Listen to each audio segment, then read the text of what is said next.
Hello दोस्तों, आप सभी का स्वागत है हमारे यूट्यूब चैनल आशीष जी के अकेडमी पे।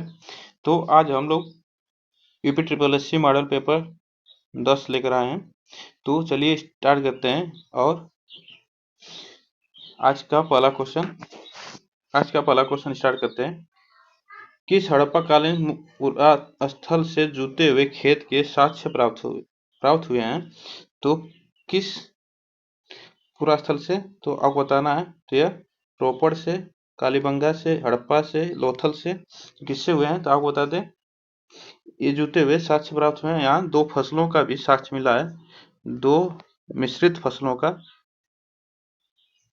का सॉरी। तो इसमें कौन सा ऑप्शन होगा? तो इसमें ऑप्शन नंबर बी होगा, कालीबंगा से। और दो फसलों का साक्ष्य भी मिलता है यहाँ पे। ठीक, नेक्स्ट चलते हैं आगे। तूतीय हिंद के नाम से विख्यात अमीर खुसरो का जन्म कहाँ हुआ था? अमीर खुसरो का जन्म कहाँ हुआ था आपको बताना है। तो अमीर खुसरो का जन्म कहाँ हुआ था? तो यह कहाँ हुआ था? पाटलिपुत्र, पटियाला। तो कहाँ हुआ था? यह पाटलिपुत्र में हुआ था, और जो कि इस समय यूपी के कासगंज जिले में है। कासगंज जिले में है। कासगंज जिले में है। ठीक, पाटलिपुत्र यह जो यूपी के कासगंज जिले में है इस समय हुआ। नेक्स्ट चलते हैं आगे। ऑप्शन नंबर इसमें ए सही है। 1857 ईस्वी के किस क्रांतिकारी का नाम रामचंद्र पांडुरंग था? किस क्रांति का रामचंद्र पांडुरंग था? कि किसका नाम था 1857 की क्रांति में? तो यह किसका नाम था? तो यह किसका नाम था? तो यह तात्या टोपे के नाम था, जो कि इन्हें 1859 ईस्वी में इनको फांसी ग्वालियर में दे दी गई, जो कि सामंत मान सिंह के धोखे से। ठीक, सामंत मान सिंह जो अंग्रेजों से मिलकर इन्हें फांसी दिवा दी है। ठीक, नेक्स्ट चलते हैं आगे। लाहौर लाहौर षड्यंत्र कांड में भगत सिंह, राजगुरु, सुखदेव को कब फांसी दी गई? तो आपको बताना है। तो कब फांसी दी गई? 23 मार्च 1931 को, 23 मार्च 1932 को, 23 मार्च 1934 को, 23 मार्च 1933 को। तो कब हुई फांसी? तो इनको फांसी 23 मार्च 1931 में दी गई, जो कि साठसन अंग्रेज हत्याकांड में इनको फांसी दी गई। साठसन जो अंग्रेज था लाहौर षड्यंत्र में इन पकड़े गए थे, और इसमें साठसन जो अंग्रेज था उसकी हत्या के आरोप में इन लोगों को फांसी दी गई। ठीक, नेक्स्ट चलते हैं आगे। मोहनजोदाड़ो की सबसे बड़ी इमारत कौन सी है? तो मोहनजोदाड़ो की सबसे बड़ी इमारत कौन सी है?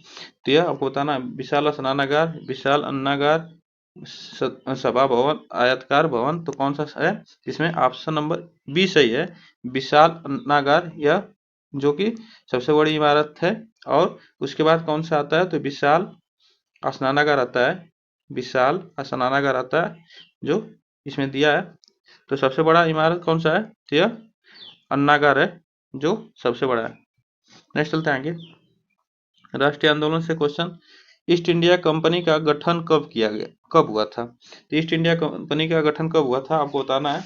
ईस्ट इंडिया कंपनी का गठन कब हुआ था? 1664 में, 1632 में, 1600 में, 1608 में। तो कब हुआ था? तो यह कब हुआ था? तो 1600 ईस्वी में हुआ था। ईस्ट इंडिया का गठन 1600 ईस्वी में हुआ था। नेक्स्ट चलते हैं आगे। हिंद स्वराज नामक पुस्तक के लेखक कौन है? हिंद स्वराज नामक पुस्तक के लेखक कौन है? मोहनदास करमचंद गांधी, गोपाल कृष्ण गोखले, बाल गंगाधर तिलक, मौलाना आजाद। तो कौन थे हिंद स्वराज नामक पुस्तक के लेखक? तो यह मोहनदास करमचंद गांधी हैं। जो यह पुस्तक जो यह गुजराती भाषा में लिखी गई है। गुजराती भाषा में है। ठीक, गुजराती भाषा में लिखी गई है। और कब लिखी गई? तो यह 1919 में लिखी गई। ठीक, किसके द्वारा? गांधी जी के द्वारा। ठीक, नेक्स्ट चलते आगे। Question number 8। भारत में अली बंधुओं शौकत अली एवं मोहम्मद अली ने किस आंदोलन का नेतृत्व किया? आपको बताना है। भारत छोड़ो आंदोलन, खिलाफत आंदोलन, बहिष्कार आंदोलन, दिल्ली चलो आंदोलन। तो किस आंदोलन का नेतृत्व किया था? तो यह किसका? तो यह खिलाफत आंदोलन का नेतृत्व किया था। शौकत अली, मोहम्मद अली, इसमें बंधुए थे दो, तो ये मिलकर खिलाफत आंदोलन का नेतृत्व किए थे। नेक्स्ट चलते हैं आगे। 1835 ईस्वी में वेदांत कॉलेज की स्थापना किसने की, जिसमें दोनों भारतीय अध्ययन और पश्चात सामाजिक तथा भौतिक विज्ञान पाठशाला प्रस्तुत किया गया। तो यह किसने की थी, आपको बताना है। तो किसने की थी, अरविंदो घोष, राम मोहन राय, स्वामी विवेकानंद, ईश्वर चंद्र विद्यासागर। तो इसमें कौन है, तो यह ऑप्शन नंबर बी है, राम मोहन राय ने की थी। ठीक, नेक्स्ट चलते हैं आगे। उस ब्रिटिश जनरल का नाम बताइए जो जलियांवाला बाग हत्याकांड के लिए जिम्मेदार था। जो जलियांवाला बाग हत्याकांड के लिए जिम्मेदार था, कौन था, तो ये हेस्टिंग, कॉर्नवालिस, डलहौजी, डायर। तो कौन था, तो यह ऑप्शन नंबर सी, इसमें जनरल डायर ने यह कांड कराया था। और यह कब हुआ था, तो 13 अप्रैल 1919 को हुआ था। 1919 को हुआ था। ठीक, 13 अप्रैल 1919 को हुआ था। नेक्स्ट चलते हैं आगे। एंथ्रेसाइड कोयले का सर्वोच्चतम प्रकार है, जबकि कोयले का सामान्य प्रकार निम्न में से कौन सा है। आपको बताना है। एंथ्रेसाइड कोयले का बिटुमिनस, लिग्नाइट, पीट कोक, कौन सा है, यह बिटुमिनस जो होता है, यह घरेलू कोयले के नाम से भी जाना जाता है। कौन सा, यह घरेलू कोयले के नाम से भी जाना जाता है, बिटुमिनस। और इसमें कार्बन की मात्रा कितनी होती है, तो 60 से 80% होती है। 60 से 80% इसमें कार्बन की मात्रा होती है। नेक्स्ट चलते हैं आगे। भारत का प्राचीनतम पर्वत निम्नलिखित में से कौन सा है। भारत का प्राचीनतम पर्वत निम्नलिखित में से कौन सा है, आपको बताना है। विंध्याचल, अरावली, अन्नामलाई, सतपुड़ा, कौन सा है, यह कौन सा है, यह अरावली पर्वत है। जिसपे गुरु शिखर, जिसपे इसी पे गुरु शिखर पर्वत श्रेणी है। ठीक, जो सर्वोत्तम शिखर है, इसी पे गुरु शिखर सर्वोत्तम शिखर है। ठीक, नेक्स्ट चलते हैं आगे। आप लोग याद रखिएगा, गुरु शिखर पूछेगा, गुरु शिखर किस पर्वत पे है, तो यह अरावली पर्वत पे है। ठीक, यह जो कि सबसे सर्वोच्च ऊंचाई पर उचित है, ऊंचाई है। ठीक, नेक्स्ट चलते हैं आगे। निम्नलिखित में से कौन सा बायोम सबसे कम जैव विविधता एवं जैव भार वाला बायोम है। Taiga biome, tundra biome, room सागरीय बायोम, ज्वारीय वन, कौन सा है, तो यह कौन सा है, तो टुंड्रा बायोम जो है, यह सबसे कम जैव विविधता एवं जैव भार वाला बायोम है। नेक्स्ट चलते हैं आगे। भारत का एकमात्र शीत मरुस्थल कौन सा है। भारत का एकमात्र शीत मरुस्थल कौन सा है, आपको बताना। लद्दाख, लाचेन, पूर्वी कांगेय, चंबा। तो कौन सा है, तो यह लद्दाख है जो एकमात्र शीत मरुस्थल है। नेक्स्ट चलते हैं आगे। निम्नलिखित में से कौन सी नदी का उद्गम अमरकंटक से होता है। किसका अमरकंटक से उद्गम होता है, गोदावरी का, नर्मदा का, कृष्णा का, ताप्ती का, किसका होता है, तो यह नर्मदा नदी का उद्गम अमरकंटक से होता है। ठीक, उद्गम अमरकंटक से होता है, जो कि कपिल धारा जलप्रपात का निर्माण भी करती है। जो कि कपिल धारा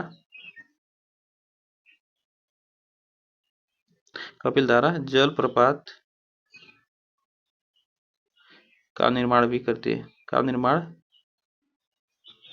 निर्माण करती है। और यह मध्य प्रदेश और गुजरात में बहती है। ठीक, मध्य प्रदेश और गुजरात में बहती है। नेक्स्ट चलते हैं आगे। उल्टे यू आकार का कुजनेट वक्र दर्शाता है। कुजनेट वक्र दर्शाता है यू आकार का, तो क्या होगा, ऑप्शन नंबर, फिर से आप लोग बताइए, ऑप्शन नंबर क्या होगा। यह ऑप्शन नंबर आपको क्या होगा इसमें, तो आपको बता दें, यह ऑप्शन नंबर इसमें बी सही होगा। जैसे जैसे प्रति व्यक्ति आय बढ़ती है, आय की असमानता बढ़ती है और तब गिरती है। ठीक, आय क्या गिरती है, तो आय गिरती है। ठीक, नेक्स्ट आगे चलते हैं।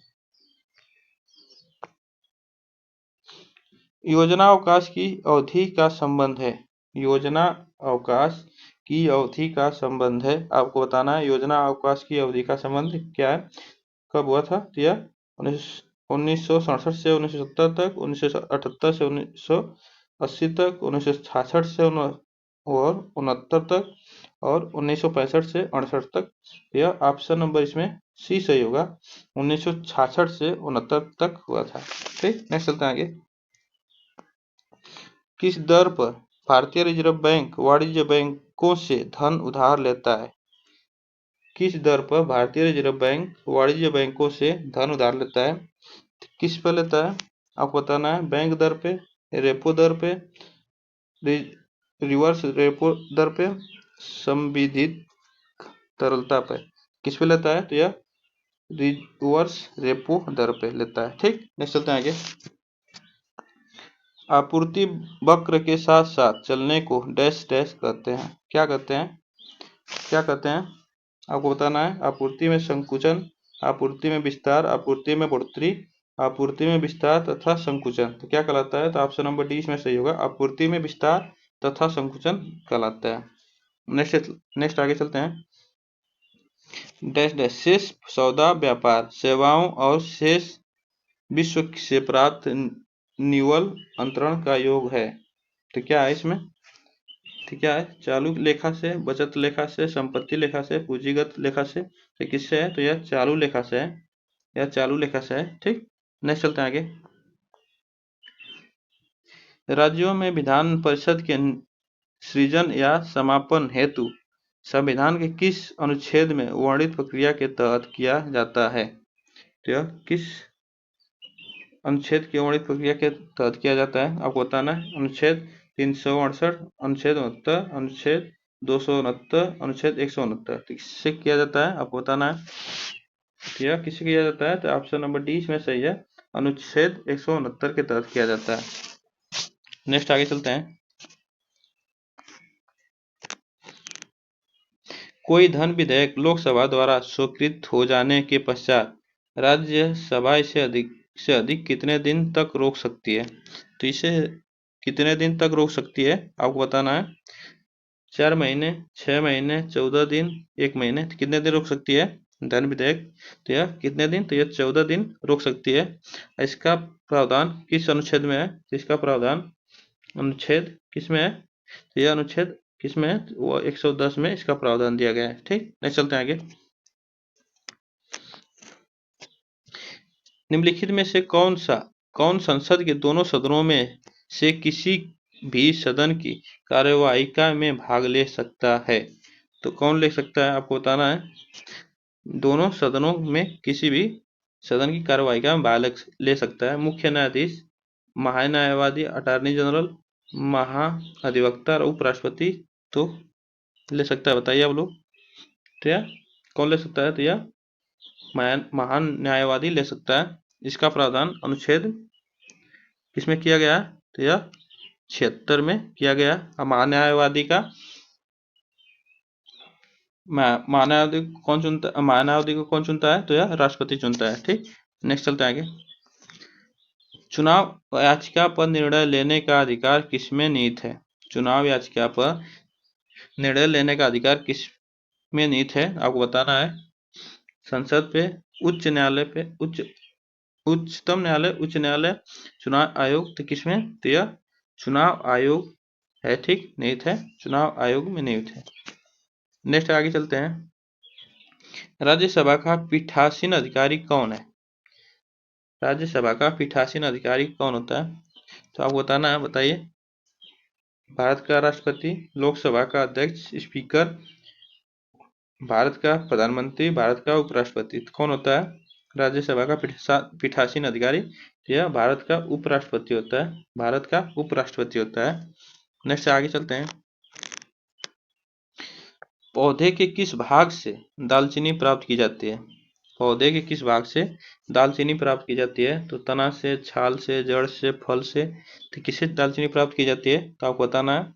यह छाल से प्राप्त की जाती है, जो कि भोजन को स्वादिष्ट बनाने के लिए बहुत महत्वपूर्ण होता है। नेक्स्ट चलते हैं आगे। इंसुलिन एक प्रकार का डैश डैश है। क्या है insulin? Hormone, protein, enzyme, vitamin. क्या है? तो आपको बताना है। यह क्या है? यह हार्मोन है जो कि रक्त और शुगर को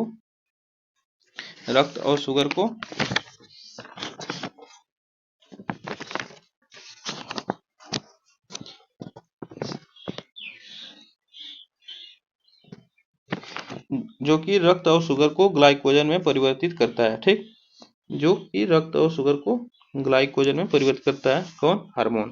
तो यह हार्मोन इंसुलिन एक हार्मोन है, तो यह परिवर्तित करता है। नेक्स्ट चलते हैं आगे। निम्नलिखित में से कौन सा मानव हृदय तक अशुद्ध रक्त पहुंचाता है? मानव हृदय तक अशुद्ध रक्त पहुंचाता है। कौन? मान धमनी, फेफड़े की नस, महाशिरा, फुफ्फुस धमनी। तो कौन पहुंचाता है?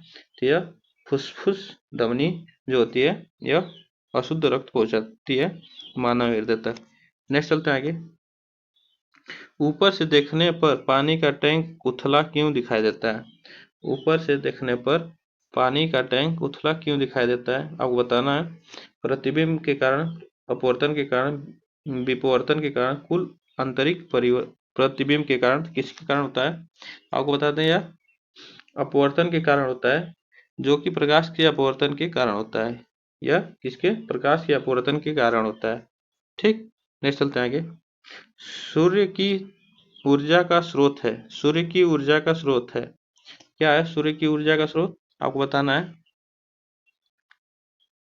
तो यह क्या है? नाभिकीय विखंडन, नाभिकीय संलयन, रेडियो सक्रियता, विद्युत ऊर्जा। क्या है? तो इसमें ऑप्शन नंबर 20 में सही है, नाभिकीय संलयन होगा, जो कि सूर्य के केंद्र में चार हाइड्रोजन मिलकर एक हीलियम का निर्माण करते हैं। ठीक, चार हाइड्रोजन मिलकर एक हीलियम बनाते हैं। ऑप्शन नंबर 20 में सही है। तो आज के लिए बस इतना है, फिर मिलते हैं नेक्स्ट वीडियो में। तब तक के लिए थैंक यू सो मच। और वीडियो अच्छी लगी हो तो चैनल को सब्सक्राइब करें और बेल आइकन को दबा के रखें। ठीक, मिलते हैं नेक्स्ट वीडियो में। तक